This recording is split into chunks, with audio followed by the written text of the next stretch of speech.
And welcome to season 3 of Say It in 4. Listen, we're back. Chanel's back. Netta's back. Brittany's back. Daniel's back. I call him Danielle. My fault. Hey. Messing up already. But here we go. Topic number 1. We are talking about the vaccine mandate. Britt, what's going on with this? What's happening? All right. So on September 9th of 2021, President Biden, he created this mandate and he announced it's called his Path Out of the Pandemic Plan.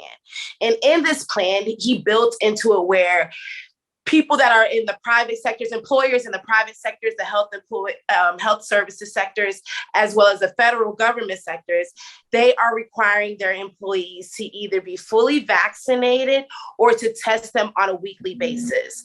So OSHA really is the kind of the department, which is the Occupational Safety and Health Administration. They're the ones that are really directing this plan, so to speak. And so what they did is they said employers can opt out of the weekly testing and just require that all of their employees be vaccinated, fully vaccinated. Now, these are employers that have 100 employees or more. So it doesn't affect every single employer, but anybody who has 100 employees or more, they are required to, abide by this mandate. And so it faces a lot, it gives a lot of employees questions like, do I want to work for a company that's going to force me to get a vaccine, something that I may or may not want to do? And so I bring that question to you guys. What do you think? Would you do it? Would you leave the company? What you gonna do? Ooh. Brittany, that is so difficult because I'll be honest, if my job tells me right now I have to be vaccinated, like if I'm not vaccinated, I can't work. I guess I'm not going to work. I'm not ready to take the vaccine yet, and I have my personal feelings about it.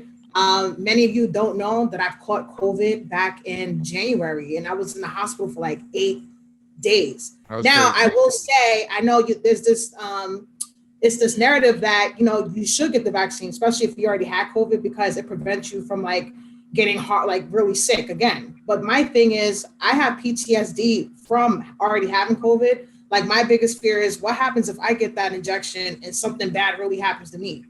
I was literally at one point almost losing my life. And then now it's like, you got to get this vaccine. So I'm like, I'm very uncomfortable. Now, fortunate, my job, I can work from home, so that works out.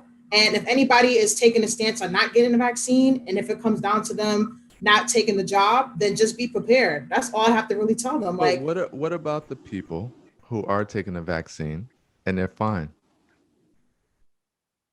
Well, see, that's a good question because and they're fine, and they still have their jobs. They're still traveling and everything else. Fair enough. Right. But we're only year 1 into this thing, though, right? Like maybe year 2. Right. Right. I mean, just like people have different experiences who caught COVID, right? I think there's people out there with different experiences who've taken the vaccine. Right. Like people have caught COVID over in 3 days. People have got it, lost their lives. There's people that took the vaccine, no issues. There's people now take it. Now all of a sudden they've got gluten allergies, eczema, or, whatever side effects. It just affects everyone differently. And so because of that, I feel like it shouldn't be forced, whether you want to do it, whether you don't, it should be a personal choice. It shouldn't be forced. I totally agree with that. But I think that people are afraid to take it only because the government is saying you have to take it. You have no choice. Right. Forcing it on you. That's a problem. When you force things on people, they run away from things like this, right? Yeah. So I think that's what it is more, rather than, I don't trust the vaccine, it's not going to work. They just don't like the idea that people like the government's forcing it. D, what's your take on it? Man, for me, I stay quiet a lot just because I'm blue in the face over, trying to get people to understand why they should take the vaccine. Just because of, not even taking it for me. I took it so I could protect, other people. My daughter, for instance, who can't get the vaccine, I don't want to come home and be able to transmit it to her. Because what we got to stop saying is the vaccine is not an immune. That makes you immune to the virus.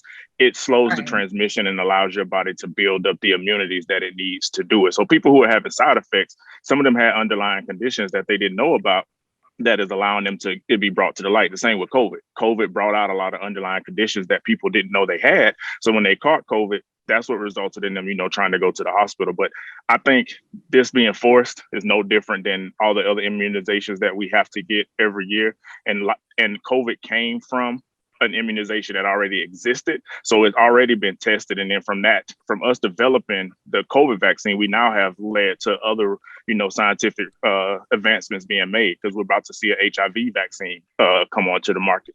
So I think that we have to look at it from that perspective. I'm not mad at the government for forcing it, because it's protecting everybody else. Because for those people who don't want to wear masks, well, go get vaccinated, so then you don't transmit it to everybody else, and the transmission is less.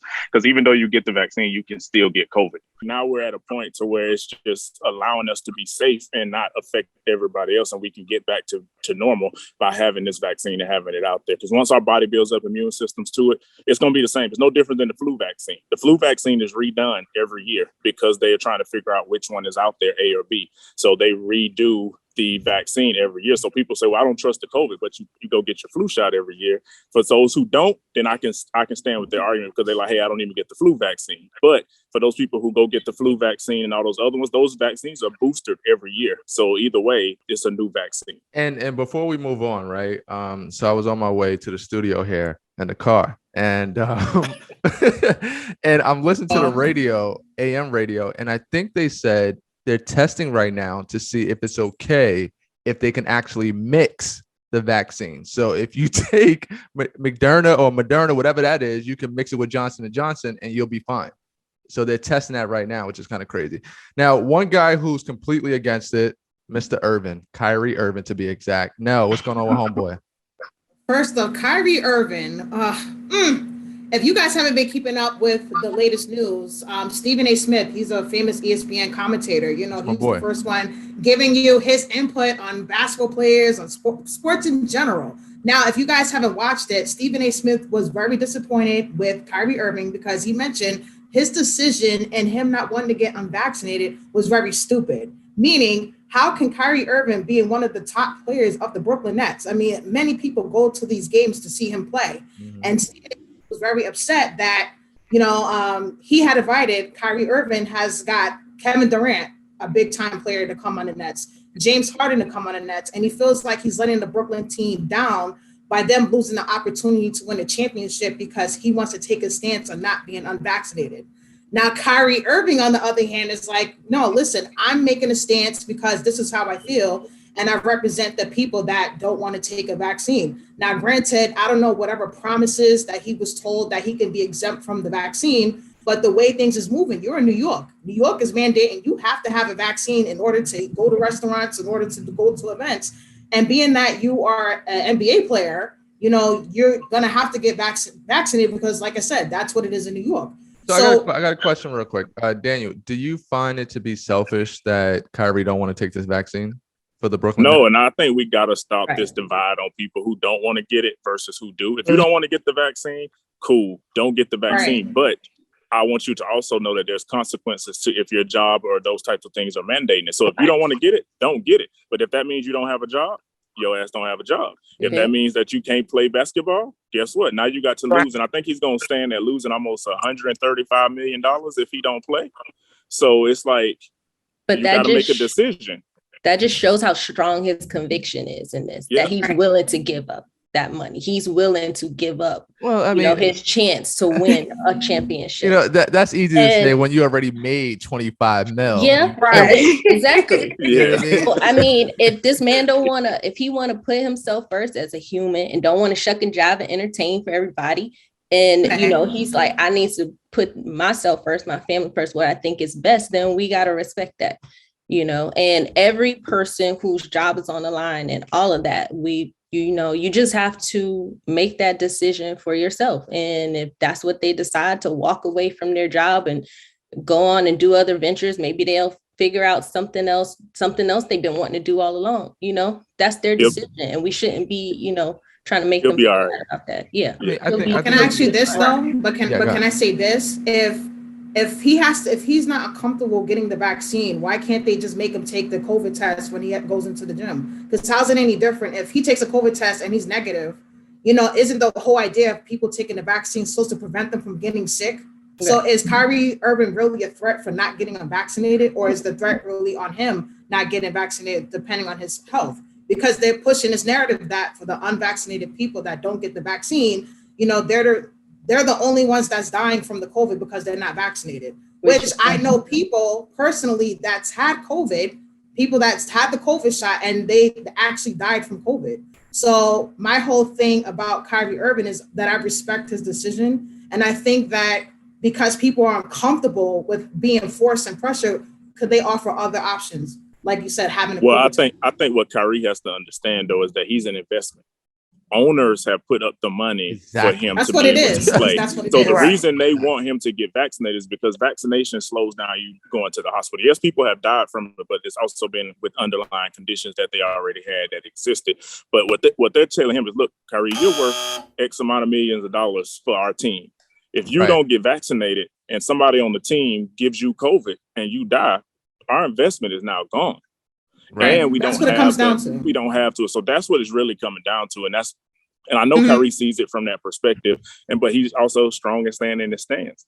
But now he's got to deal with the consequences. I'll say this. Kyrie's been a problem ever since he came in the NBA. Back when he was playing for Cleveland, he's been problematic. With LeBron, after that, with LeBron, strong-willed people. We should be listening to Stephen A. Smith ass anyway. So I'll just throw that out there. But that's another discussion. So then Kyrie went to Boston, and he was a problem out there too. And then that's why he went to the Brooklyn Nets. And then the very first year, his second year, which was last year, I believe, he was problematic. He was hanging out with his sister. He wanted to party. He didn't want to show up to the games. All of these things like that. And then now, I don't want to take the vaccine. And just a quick correction. He's missing out on at least $350,000 per game. $350,000 per game for 41 games. Ooh. That's ridiculous. I mean, that's his choice, though. I know. He knows what he's missing out on. So that's what I'm saying. It don't affect me. But he also has a heavy influence in the Black community. People are following him and things like that. So if they see him acting like this on IG Live, that's a problem. What kind of example is he setting? It's a problem because he doesn't want to follow. In a sense, it is a bad example just because sometimes we put our faith into these celebrities, and so we won't go do something. And we as a Black community should probably be number one getting the vaccine just because of how much it affects our community. Like COVID ran rampant through our community. Right. And so the vaccine should have been something that we as African Americans. So now with his voice, he could potentially get people to be like, well, I'm gonna be like Kyrie. And then something happens. And then what happens? The family starts blaming Kyrie because of this person not doing this. So, you have a double-edged sword on however you look at it. I mean, I just think, he has the right to, he doesn't owe anybody anything, period. Yeah, I say put him out the league. Put him out the league, Get rid of him. And if that's what he did, and I feel like they feel like strong people always, view strong-willed people as problems and problematic, or, we only know certain parts of stories, why he did things in his past or whatever, made decisions.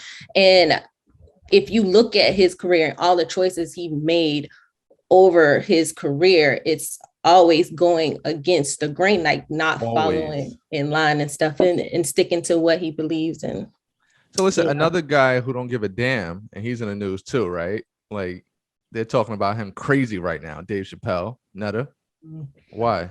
Dave Chappelle. What is he doing? He's also somebody who goes against the grain, and he don't really care either. So that's right. Yeah, he his latest special on Netflix, The Closer. He's back at it again with the LGBTQ community, with them attacking him. Not really appreciating his comments and things, but he made some really valid points in that special. If you haven't seen it, it's a good conversational piece, if anything, and he makes good points. One thing in particular that LGBTQ community is very upset with is how he was speaking on transgender women and how, gender is a fact, and how he believes that gender is a fact.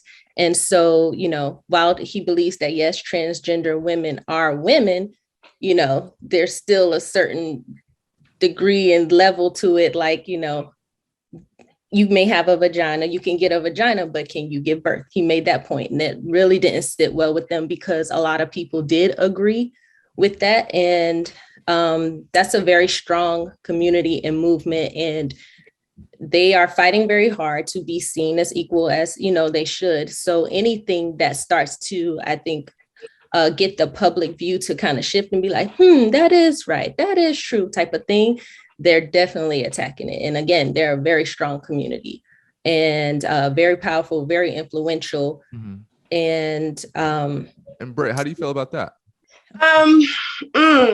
I enjoyed the special. I agree with a lot of stuff that Dave Chappelle said. I don't feel like I know he's very notorious for, spending a lot of time on the LGBT community, but he talks about everything. He talks about women. He talks about different races.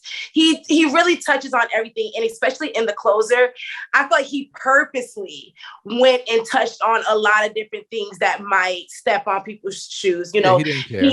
He didn't care. He talked about punching women in the faces and stuff like that. And one of the biggest points that he made for me that stuck home, one of the biggest points that he made for me that stuck home was when it came to the baby, right? So we all know the controversy with the baby and him saying his remarks. Let's speak on it. Come on, because I already have it written down. Let's go. Yes, and so he made this point where the baby literally killed the man.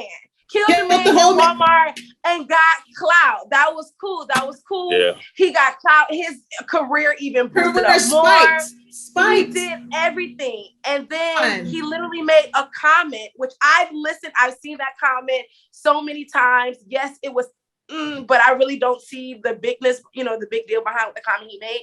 But nevertheless, he made this one comment and literally is canceled across the board, losing money left and right. And he makes this comment how you can literally kill a man, but you can't hurt a gay person's feelings. Brittany, that was the best highlight of the whole thing for me. Because I was like, hold on. What he said was nothing wrong with that. Now, if Dave Chappelle was making fun of a crackhead, everybody's hee ha ha. Or who cares about the crackhead? But if we touch on a certain community, then it's like everybody's super sensitive and defensive. I don't think Dave Chappelle went out of his norm. Like, he's been consistently like that as a comedian for years. I don't even understand why this is even an issue. But like I said, what you just said, that touched me out of the whole thing. Another thing that he touched on, he was talking about, he was very clever and he crafted that very well when he talked about the growth of the LGBTQ community, because they've really progressed fast over the years. Right. And he that comparison to compare it to Black people, like, I'm jealous. I'm jealous. What happens if slaves had baby oil booty shorts? At that point, I fell out. I was like, what? And he was like, we could have probably been. I feel like it's hard to be a comedian now, though, because you really gotta watch what you're saying. So like, and that's not fair. Yeah, it's not fair. It is, and I mean, he's had other trans people come out in support of him, also saying that what he said was what we deal with in the community. They was like, he didn't say anything per se that was, against, like, I think Dahlia Bell, I might be saying her name wrong, but I know she came out and she was like, I'm a comedian, I'm trans, I'm Black. She was like, so I'm sitting on a bunch of nails and things here of being. So she was like, and I didn't find his comedy offensive. So he has trans people that's sitting with him and that's in support of him that understand what he was trying to say. Because like Brittany was saying, it's Dave Chappelle. Mm-hmm. He's been doing this for years. He said nigga so many times on Comedy Central and they wanted to give him $50 million, but now he say this and y'all want to come after him. Okay, so Netflix actually fired somebody too, right? From their company, because they were talking about the whole transgender stuff, and it was like somebody who was like the leader and wanted to go into the office and like all the trans people, let's go. Like, so I think they actually fired that person who was getting everybody together. But they fired them on the grounds of like sharing private information. Private information. Yeah, they shared some internal documentation from the company. Right. Yeah. All right. I think Netflix actually just picked up something else, Daniel, which is like some type of Superman. So not Netflix, but DC Comics just announced that the next Superman will be coming out as bisexual. And so I know a lot of people have had a lot of issues with it. So, I spent some time this week doing some research and found out that the next Superman is not Clark Kent. So that's what a lot of people was mad about. They thought it was Clark Kent. They was like, how after all these years is he gonna come out bisexual? But it's not. He didn't try some shit and it came out, right? Yeah. So it's not him. It's his son, John Kent, who they have that is coming out as being bisexual. My personal opinion, we don't need sexuality in the comics just all together. We just need to keep it as it is, let him fight some robots and do his thing. But they said what's going to be different with this is that he's going to be fighting real world topics. So he's going to be going after climate change. He's going to be fighting women's rights. He's going to be fighting a lot of different things in that situation. And so they wanted to give the character something that would kind of encompass and pull everyone in. And so the actual writer for the comic said that he had people reach out to him and was like, hey, I'm glad you're finally pushing against the grain and doing this because now I can see myself in the comic. And when it gets to that point, I guess at that time, I'm like, okay, I see what you're doing and where you're coming from because you're trying to cover everybody and have a holistic approach. But in my eyes, it's just the comic should just stay a comic and not really be focused on the sexuality of anything. So you feel like DC was like just trying to use the bisexual thing as a bandwagon, being that the LGBTQ is like a huge thing right now? Do you think they was just on the bandwagon for that? No, so it's not necessarily like the bandwagon. They were looking at something of, it's his son. We don't want his son to be exactly like Clark Kent. His son didn't grow up in the time of when Clark Kent did. So we're looking at trying to have their son grow up in a time to where everything would be relevant. So they looked at it as, since this is something that's prominent in our community, in our society today, let's have him come out and be bisexual. And the comedian, why not come out and be straight though? Why can't he just be straight? I just wouldn't. He just come out and just be anything. Like just right. Come out why and do be we have to Superman. touch on his sexuality at all? Why just be Superman. Just be Superman. Yeah, you knew about Superman and Lois, but like you don't have to introduce a love interest at all. Let him just fight and stay. Let him just be like, right, I got you. Let him just but this is the first time they've come out and like publicly announced it. If you go back and I could go through the list, it's not the first comic to come out in a different sexual preference than what is pushed by society, even going back to Wonder Woman and those types of things. So it's just something that for the first time, it was a headline centered around it. And I guess that's how they looked at it. Like, why did you have to even announce it? Why couldn't you just let us read the comic and discover it? So Wonder Woman, she was a lesbian or no? No, they're not saying more or less lesbian, but Wonder Woman was presented in a time where women didn't have rights. So people was like, how are you going to present this strong woman to us? So they're looking at it as our comics have kind of grew. We've pushed the grain on a lot of social topics and allowed ourselves to be different. So why are we going to stop now? You know, it's interesting. I was looking up on the comments because I was looking at a couple of videos of people having their like say on how they felt about this new John Kent being bisexual. Somebody had made one of the comments that I read was, you know, when Black Panther came out, the Black community was like super impressed because for the first time it was like a Black superhero, you know, a Black person being honored as a superhero in a positive way. So they was trying to compare that experience of Black Panther to now having John Kent, where exposure equals awareness. So for people like you had mentioned before, Daniel, some people that, you know, don't really have a lot of outlets to go to, like shows that reflect, you know, their sexual preferences. You know, a lot of people felt like, oh, this is a good avenue for us because now we have more awareness for platforms where, because at the end of the day, people are getting exposed to, especially children per se. Children are becoming more exposed to these animations. And I know a lot of the comments that I read also was parents feeling a kind of way about their kid being exposed to this animation. Like if they feel like these like cards, these you know, comics are making children have to choose whether or not they want to be straight or gay. And I think that's a little crazy, but how do you feel being that you're a parent? I mean, Charnetta, you have kids. Brittany, you have a daughter. Yeah, it's just weird because, I mean, like video games, they claim video games was leading to violence. It's always like we try to pick something in society instead of us just raising our damn kids. Yes, like that's what it should be about. It should be about how I raise my kid, not something they see. My daughter sees something on TV, she come and ask me about it, and we sit down and we have a discussion. And so it's a lot deeper than us trying to use. And then also, if you was raising your kids, they wouldn't have to turn to video games and everything else to be raised. So I'm just gonna say a point blank period on that. That's just how I feel because we always say society is pushing this. I'm society in my house. So my daughter's not going to, she may see something in society, but then she's going to go back to our belief and background on what she's been taught and how we educate her. Well, let's talk about Tiger, right? Because maybe he was in a household where he was beating some people up, or he's seen that or something. I don't know. He's in the headlines right now because his girlfriend claimed that he was very abusive. Talk to me, Netta, about that. His girlfriend, she posted a video, like her eye was swollen or whatever, and she was basically saying that he was responsible, but he finally came out with a statement saying, that it was false. He didn't do it. He turned himself in willingly. He did not get arrested.